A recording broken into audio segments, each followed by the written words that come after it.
natin for my red rice. Ito lang, napakasimple lang kung gawin.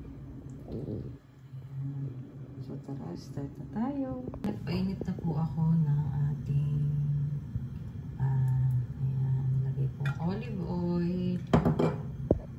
At ilagay na po natin ang ating sibuyas. Dito lang po.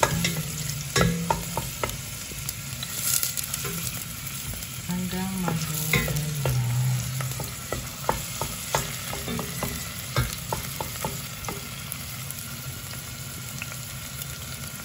Ayan, brown na po yung ating sibuyas. Lagay na po natin ang ating red rice. Lagay na po yan po.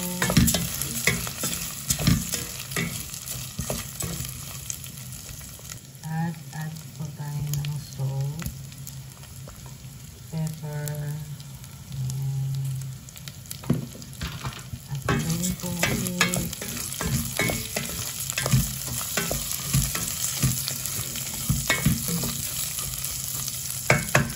Lagay na po natin ang ating water.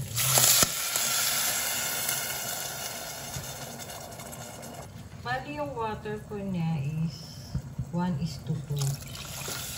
Kasi medyo matagal kong lutuin yan, red rice. So kung meron po kayong mga chicken broth or beef, mga pinagsabawan, mas masarap po yun para malasa. So ayan, takpan lang po natin and wait natin siyang maluto. Ayan, kumukulo na po. Pwede na din po na ilagay ang celery para sumabay na yung lasa. So yan, wait na ulit po natin siya. Medyo matagal-tagal ko siyang lutuin kaysa sa white rice. Yan, luto na po ang ating red rice. Ilagay naman po natin ang ating green peas.